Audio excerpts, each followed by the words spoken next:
In the shadowed corridors of the Stanley Hotel, nestled in the mountainous Estes Park, a single night's stay stirred the imagination of one of the most renowned horror writers of our time. It was here, amidst the grandeur and the whispered echoes of the past, that Stephen King conceived the chilling novel The Shining. The hotel's secluded location and its storied walls, which have witnessed decades of history, became the eerie inspiration for the haunted Overlook Hotel, a place where fictional horrors would pale in comparison to whispered accounts of true ghostly encounters. Beyond its literary fame, this hotel harbors its own dark legacy of spectral residents, each with a tale that blurs the lines between the veil of the afterlife and our own. What secrets do these halls keep, and what stories are yet to be told? Join us as we peel back the layers of mystery that shroud the Stanley Hotel, revealing stories so unsettling they beckon us to question the very essence of the supernatural. Before Stephen King ever set foot in its halls, the Stanley Hotel stood as a beacon of early American ingenuity and vision. Carved from the rugged wilderness of Colorado and framed against the vast open sky, in the early 1900s, Friel and Oscar Stanley, struck by the debilitating effects of tuberculosis, ventured to the Rocky Mountains on the advice of his doctor, seeking the clean, dry air that Estes Park famously offered. The dramatic improvement in his health inspired a profound transformation from the serene surroundings. For Stanley, the man already known for his invention of the Stanley steamer automobile, envisaged a grand retreat not just for himself but for the growing number of consultants seeking respite. By 1909, this vision had materialized into the majestic Stanley Hotel, a gleaming white structure of colonial revival architecture that stood in stark contrast to the rustic lodges typical of the area, with its expansive verandas and panoramic views of the Rocky Mountains. The hotel quickly became a symbol of luxury and an escape for the elite of the early 20th century. Electricity, telephones, and automobiles. Luxury is quite rare in such remote locations, yet these were staples at the Stanley, heralding a new era of modernity in the secluded hills of Colorado. But the Stanley was more than just a hotel. It was a cultural hub that helped shape the development of Estes Park. The town, which had lingered quietly in the shadows of the mountains, began to thrive under the influence of Stanley's entrepreneurial spirit and his steadfast belief in the area's potential. The hotel attracted tourists, adventurers, and health seekers, all drawn not only to its succulent offerings but also to the healing qualities of its environment, thus cementing Estes Park's reputation as a resort community. As we explore its corridors and stories further, we discover that the Stanley Hotel's true essence extends beyond the spectral and supernatural. Its real impact is woven into the very stone and timber that give shape to its walls. What stories do these materials tell? And how do they contribute to the legacy that is only beginning to be uncovered? As the Stanley Hotel's foundations settled into the landscape of Estes Park, its doors opened to a new chapter that echoed with the genteel clink of high society. It was an era marked by elegance, where the grandeur of the hotel's design and its modern amenities drew the wealthy and the well-to-do from across the nation. They came not only for the pristine mountain air and breathtaking views but also for the reputed health benefits that this luxurious haven offered, especially to those battling tuberculosis. At a time when the White Plague was sweeping through the cities of America, the Stanley Hotel emerged as a sanctuary. Tuberculosis patients, drawn by testimonials of Friel and Oscar Stanley's own remarkable recovery, attributed to the high altitude and dry air, flocked to Estes Park, seeking similar cures. The hotel provided them not just with refuge, but with a certain level of sophistication and comfort that was uncommon in typical sanatoriums of the period. Lavish ballrooms, fine dining, and impeccably landscaped grounds offered a gentle reprieve from the harsh regimens typically associated with tuberculosis treatment. This fusion of medical retreat and luxury resort attracted a diverse array of guests, from European aristocrats to American tycoons, all seeking health and leisure in equal measure. The Stanley's allure was undeniable, with its promise of rejuvenation and social prestige, making it a centerpiece in the social calendars of the elite. Yet beneath the surface of this opulent escape, whispers of the supernatural began to stir rumors that would eventually weave themselves into the fabric of the Stanley's legacy. The Stanley, it seems, was always destined to be more than just a hotel. Amid the opulence and whispered tales of the Stanley Hotel, a new chapter was unknowingly penned one crisp October night in 1974. Stephen King, already a burgeoning master of horror, found himself a guest in this grand establishment. Almost by a twist of fate, the hotel, preparing to shut down for the winter season, held a lingering atmosphere of isolation and eerie quiet. That night, as King and his wife were the only overnight guests, the setting was ripe for inspiration. King, wandering the empty corridors and vast lounges of the Stanley, felt the weight of its solitude pressed upon him. It was in room 217, under the dim light of a lone bulb, that a vivid nightmare seized him, a dream of his young son screaming, terrorized by a fire hose he imagined to be a malevolent creature. Waking in a cold sweat, King stepped out to a moonlit balcony, and there, overlooking the hotel's hedge sculptures and the rocky mountains beyond, the bones of the Shining assembled themselves in his mind.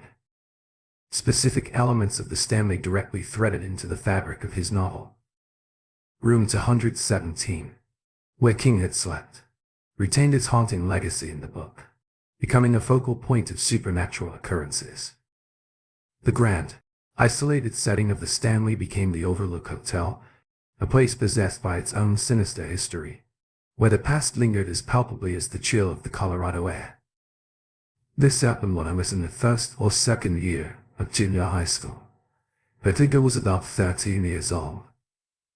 I grew up in the countryside. Empty hallways, the grandiose yet desolate ballroom were all mirrored in King's chilling narrative. As King crafted his story, the Stanley's haunting ambience breathed life into the Overlook, blending reality and fiction into a tapestry of terror. The hotel's influence was profound, shaping the novel's atmosphere, a testament to the power of place and the alchemy of storytelling. What began as a brief stay turned into a cornerstone of horror literature, forever linking the Stanley Hotel with an iconic tale of psychological horror and supernatural dread within the walls of the Stanley. The thin veil between reality and the horrors that fiction mirrors becomes ever more elusive, inviting one to question just where one ends and the other begins. The grand legacy of the Stanley Hotel is inseparably intertwined with its founders, Friel and Oscar Stanley, and his wife Flora. Flora Stanley, an accomplished pianist and a socialite, brought a touch of grace and cultural refinement to the frontier, making the Stanley a beacon of high society and one of the most popular retreats in the area. Today, many guests report encounters with the Stanleys, suggesting that their spirits have chosen to linger in the very space they cherished in life.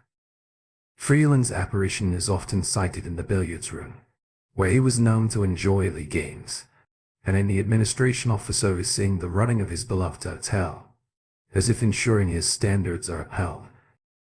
These sightings are described with a clarity that transcends mere ghostly whispers.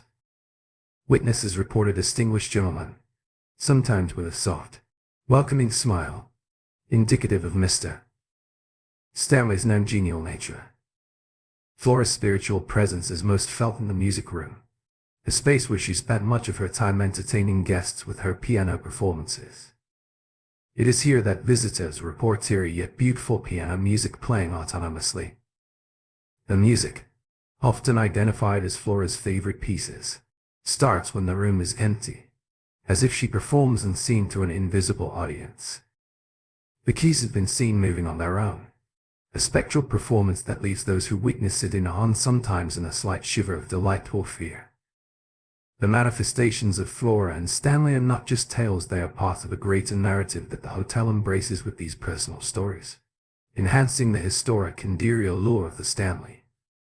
Each report of their sightings, each note heard from an empty piano, connects the tangible history of the Stanley with the intangible mystery of the afterlife.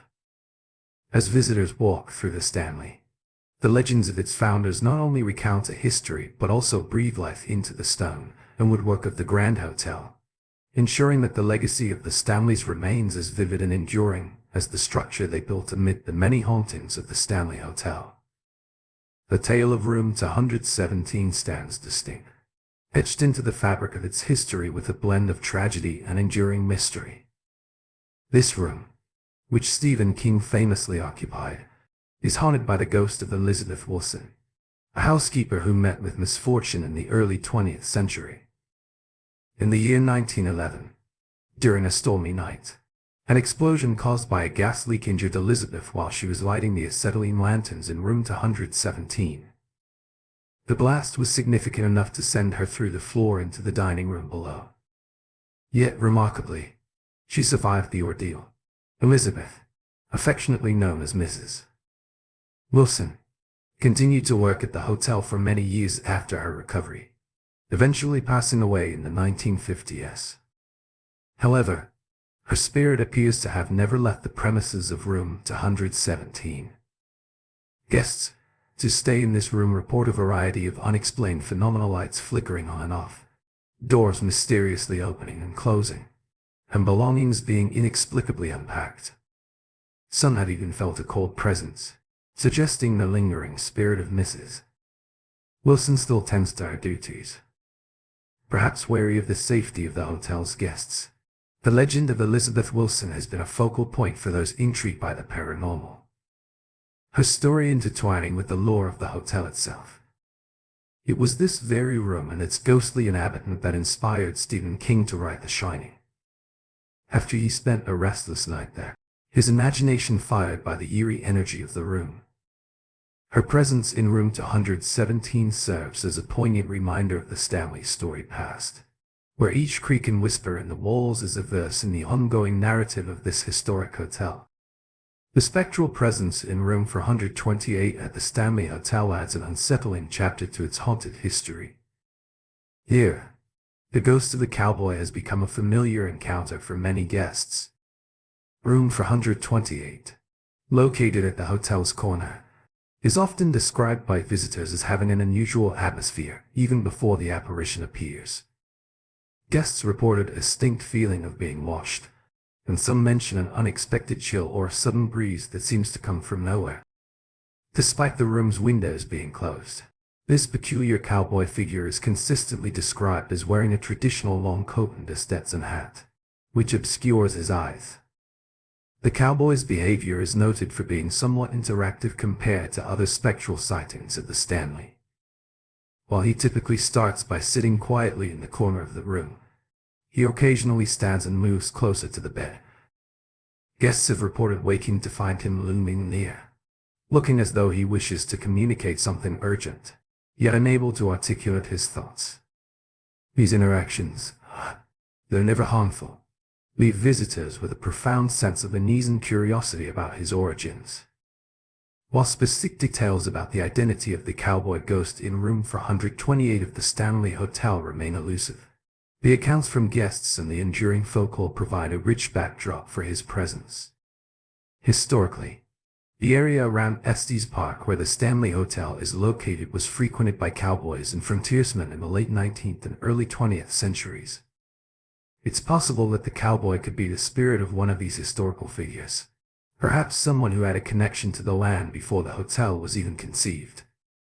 Local legends sometimes suggest that he could have been involved in a tragic incident near the property, which might explain his restless, lingering presence. This haunting not only contributes to the Stanley Hotel's allure as a hotspot for paranormal enthusiasts but also offers a window into the rich tapestry of local history and legend. The recurring visits from the cowboy in room 428 serve as a stark reminder that the hotel, much like the surrounding Rocky Mountains, is steeped in stories of the past, some visible, others as shadowy as the figure who roams its rooms. Each encounter with him adds another layer to the enigmatic charm that the Stanley Hotel embodies, bridging the gap between the historic Wild West and the contemporary experiences of its guests. Beyond the cowboy's haunting solitude in room 428, the concert hall at the Stanley Hotel hosts its own assembly of spectral inhabitants, each with a distinct narrative that adds depth to the hotel's haunted chronicles. Among the most renowned spirits of Paul, the former handyman of the hotel, and Lucy, a woman who is believed to have sought refuge in the concert hall after being homeless. Paul's presence in the concert hall is marked by a protective attitude towards the space he once maintained.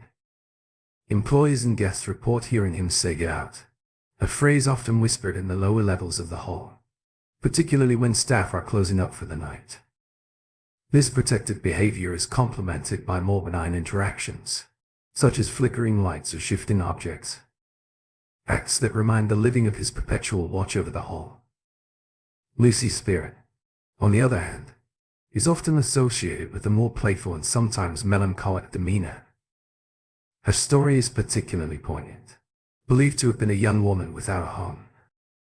Lucy found the concert hall, a temporary shelter, before she was discovered and forced out into the harsh autumn winter. Her presence is frequently acknowledged through cold spots, disembodied giggles, and sudden manipulations of the concert hall's lighting systems. Guests and staff alike report feeling a sense of sadness intertwined with warmth, as if Lucy is both mourning her fate and expressing gratitude for the attention and acknowledgement she receives from the living.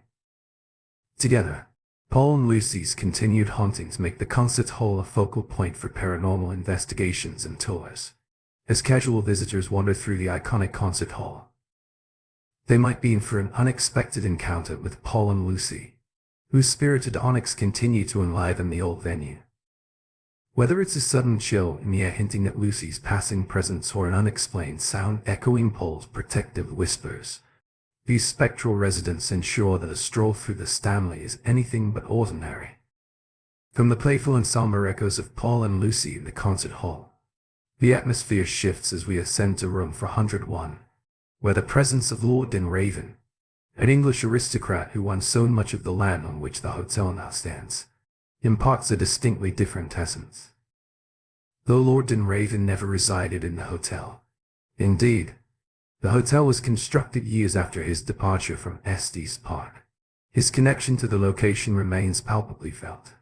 Known during his life for his ambitious land acquisitions and his somewhat controversial efforts to turn the area into a private hunting preserve, Dunraven's legacy is as complex as the hauntings attributed to him.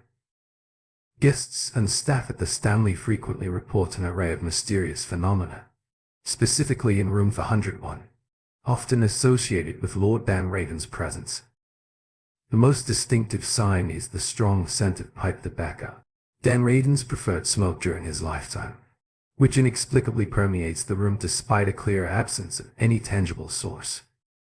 Moreover, visitors often speak of feeling an unseen presence, with some describing the sensation of being closely watched or even gently touched, particularly women, reflecting perhaps Dunraven's reputed fondness for the company of ladies during his lifetime. These encounters are sometimes accompanied by more visible disturbances, windows that open by themselves, sudden cold drafts, or curtains that flutter in still air. On occasion, guests have even heard a sea-bodied voice, believed to be Dunraven's, murmuring indistinct, adding an auditory layer to the haunting. The unexplained occurrences in room 401 enhance the lore surrounding the Stanley Hotel, highlighting a unique spectral narrative. The peculiar and vivid phenomena experienced by guests paint a vivid picture of a man whose earthly passions seem to have followed him into the afterlife.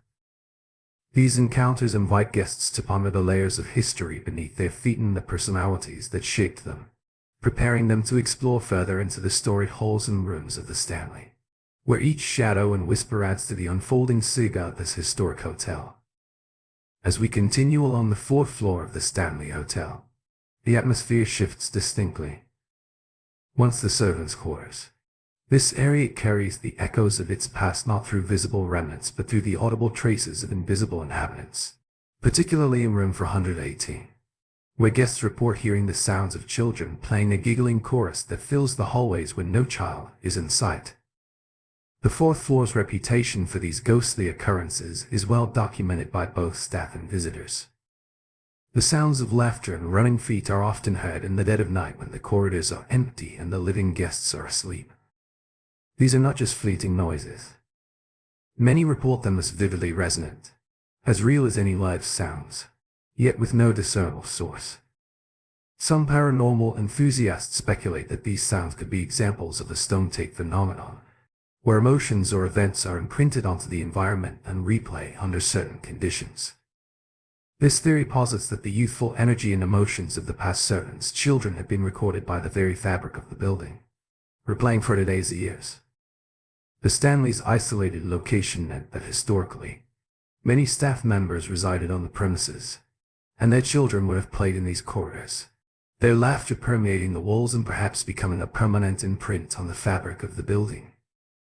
With each step through this historic corridor, the boundary between the past and present seems to blur, inviting guests to not only listen, but also feel the vibrant history that whispers from the walls. These echoes guide us, paving the way to deeper explorations into the Stanley's unseen and unheard legends, where each corner holds a new mystery to uncover. From the echoes of children's laughter along the fourth floor, our journey through the Stanley Hotel brings us to one of its most visually striking features, the grand staircase. Here,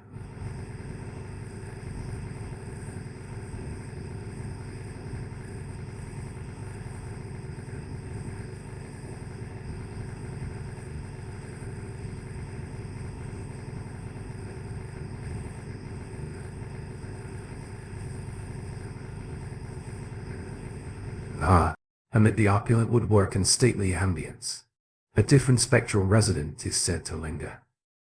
Known as the staircase phantom, this ghostly figure has been captured not just in stories but also in numerous photographs taken by guests and paranormal investigators alike. The staircase phantom is frequently described as a faint, ethereal form that appears on the stairs, often during the late hours of the evening or in the dim twilight of early morning. Some guests report seeing a fleeting shadow or a misty outline, while others have caught more defined images of what appears to be an elegant figure dressed in period clothing, hinting at the hotel's long, storied past. These sightings on the staircase have sparked a wave of interest among paranormal enthusiasts and skeptics alike, drawing them to this architectural centerpiece in hopes of capturing their own evidence of the Stanley's hauntings. The allure of this particular phantom is enhanced by its seeming preference for dramatic appearances, often when the grandeur of the staircase is bathed in the soft glow of the chandelier overhead, creating a perfect backdrop for such an enigmatic presence. The origins of the staircase phantom remain shrouded in mystery, with some speculating that it could be one of the many former guests or residents of the hotel, perhaps even one of the Stanley family members themselves. Whatever its origins, the presence of this phantom adds a compelling layer to the hotel's ambience, inviting all who visit to gaze a little longer and a bit more closely at the surroundings, pondering who might have ascended these steps in a bygone era. Leaving the solemn mystery of the grand staircase and its phantom behind, we encounter a lighter, more whimsical haunting within the Stanley Hotel's walls and the pet-friendly rooms. Guests have reported sightings of a ghostly cat, adding an unexpectedly charming element to the hotel's array of spirits. This spectral feline, often described as a small gray figure, is seen sauntering through rooms or leaping onto beds with a ghostly grace that only a cat could possess. The reports of this ghostly pet are both intriguing and endearing to guests, many of whom have felt the cat curl up at the foot of their beds. The sensation is so real that it's only upon reaching out to pet it that they find nothing but air. Others have heard the faint sound of purring, or the soft padding of paws across the floor in the middle of the night. This feline apparition is believed to be a former resident pet lingering in its once beloved home. The hotel, with its long-standing policy of welcoming pets, seems to have provided not just a temporary retreat for its human guests, but also a lasting sanctuary for at least one of its more elusive animals. This adds a layer of comfort to the hotel's atmosphere, suggesting that the Stanley offers a place of rest and peace not just to its human visitors, but to creatures of all kinds. The presence of this ghostly cat reminds us that not all spirits must inspire fear. Some, like our feline friend, seem to weave themselves into the fabric of daily life at the hotel, offering a gentle reminder of the warmth and life that once filled these rooms. From the gentle reminders of a ghostly feline's presence, we shift to a more spirited corner of the Stanley Hotel, the Old Bar, where the tale of the mischievous bartender adds a playful note to the hotel's haunting repertoire. This former bartender, whose identity remains a mystery, apparently hasn't quite retired. According to staff and guests alike, the spirit still tends the bar where glasses and bottles move of their own accord. Often, when the bar is quiet and the air is thick with the past, the phenomenon is most noticeable when the bar is closed to the public, with employees reporting the sound of clinking glassware and the sight of bottles shifting gently on the shelves. On some occasions, the ice scoop moves by itself, scooping ice into glasses that were set out for cleaning as if preparing for a ghostly cocktail hour. These activities are accompanied by an occasional inexplicable whiff of liquor or tobacco smoke, as though the bartender is just out of sight, enjoying a quick break.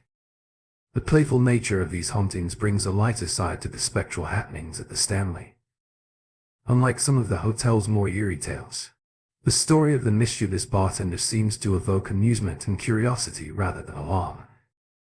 This spirit appears to be tied to the bar and a fondness for his former occupation, a reminder that not all who linger in the Stanley do so out of unrest or tragedy. The lively atmosphere of the old bar, where echoes of laughter and chatter seem just a moment away, highlights the playful side of the Stanley Hotel's hauntings.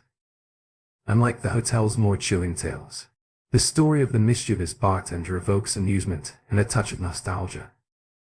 This spirit, seemingly fond of his former occupation, reminds us that not all who linger do so from unrest or tragedy. The ongoing antics of this ghostly bartender not only enlighten the old bar, but also invite guests to reflect on the joy that once permeated this space. Our journey through the Stanley Hotel's spectral landscape now brings us to room 302. Located in the older, more time-worn section of the hotel, here the haunting takes on a more subtle yet deeply unsettling form, with a whispering woman, whose presence is marked not by bold apparitions but by soft, elusive whispers that drift through the room at night. Guests who stay in room 300 often report a disconcerting experience. As the lights dim and the silence of the night deepens, whispers begin to fill the room, gentle and almost soothing, yet impossible to fully grasp or understand. These whispers hover at the edge of audibility, sometimes sounding as though they are murmuring secrets just beyond the listener's comprehension. The origin of these whispers remains a mystery, with no clear story or history to explain who this woman might be, or why her voice remains imprinted in the fabric of the room. The eerie quality of these whispers often leaves guests feeling as though they are not alone, that they share the room with an unseen occupant who communicates in hushed tones. This sensation is particularly intense in the quiet hours before dawn, creating an atmosphere that is both intriguing and unnerving. The whispering woman of room 300 adds a deeply psychological element to the Stanley's hauntings, challenging guests to listen closer, perhaps even to understand the words being spoken. Leaving room 300's occupant behind, whispers seem to echo in our minds, a persistent reminder that the Stanley Hotel communicates its past in both shouts and murmurs. Each tale uncovered during our exploration contributes to a rich narrative, blending the seen with the unseen, and compelling us to listen more intently to the quiet voices of history that resonate throughout this storied establishment. Transitioning from the ethereal whispers of room 302, we delve into the Stanley Hotel's savvy embrace of its spectral fame in the realm of pop culture and tourism, as the legend of the hotel's hauntings grew, particularly fueled by its association with Stephen King's The Shining. The management acknowledged and capitalized on its ghostly reputation by introducing themed tours that cater to the curiosity of paranormal enthusiasts and horror fans alike. These tours guide visitors through the hotel's most haunted locations, offering stories of past sightings and unexplained events that have been reported over the years. Each tour is steeped in the lore of the hotel's many spirits, from the playful to the chilling, turning the Stanley into a destination for those seeking an encounter with the paranormal. In a nod to its cinematic legacy, the hotel also installed a hedge maze in 2015, reminiscent of the iconic labyrinth in the film adaptation of The Shining. Though not a part of King's original novel, the maze has become a symbol associated with the story due to its presence in the film. The maze at the Stanley offers guests an immersive experience, allowing them to meander through its pathways while perhaps half expecting to turn a corner and come face to face with their own eerie tale. These attractions not only enhance the hotel's haunted reputation, but also play a significant role in its modern identity as a cultural icon. They bridge the gap between the Stanley's historical significance as a luxury hotel and its contemporary status as a haven for ghost stories and Gothic lore. This blending of the paranormal with pop culture ensures that the Stanley Hotel remains a compelling destination for visitors from around the world, eager to explore its halls and maybe catch a glimpse of something supernatural. Building on its reputation as a hub for paranormal enthusiasts and cinematic history, the Stanley Hotel has cemented its place in popular culture. The hotel's allure transcends the physical realm, reaching into the world of media, where it has been featured in numerous television shows, documentaries, and films that celebrate the supernatural. Notably, the Stanley has been highlighted in shows like Ghost Hunters and Ghost Adventures, where paranormal experts attempted to uncover the mysteries embedded in its walls, captivating audiences worldwide. Moreover, the Stanley Hotel's connection to Stephen King has drawn literary enthusiasts from across the globe as the inspiration behind The Shining. The hotel has become a pilgrimage site for fans of King's work, eager to experience the eerie atmosphere that sparked one of his most famous novels. This literary tie has enriched the hotel's narrative, adding a layer of literary depth that complements its ghostly fame. Throughout the year, the Stanley hosts a variety of events that celebrate its spooky heritage and literary significance, including murder mystery dinners, horror film festivals, and a Stephen King tour that highlights specific locations related to King's stay and subsequent writings. These events not only honor the hotel's past but also enhance its cultural footprint, ensuring that the Stanley remains relevant in the public imagination as a place where the boundaries between reality and fiction are intriguingly blurred. As the Stanley Hotel continues to inspire fear, fascination, and artistic expression, it stands as a testament to how deeply a single location can influence culture and entertainment. Its walls do not just house the echoes of the past, they inspire new stories, continuing to make the Stanley a beloved icon in both the paranormal and literary worlds. In the hallowed halls of the Stanley Hotel, where the boundaries of time and reality blur, a legacy of hauntings and lore has been cemented by both true events and woven tales.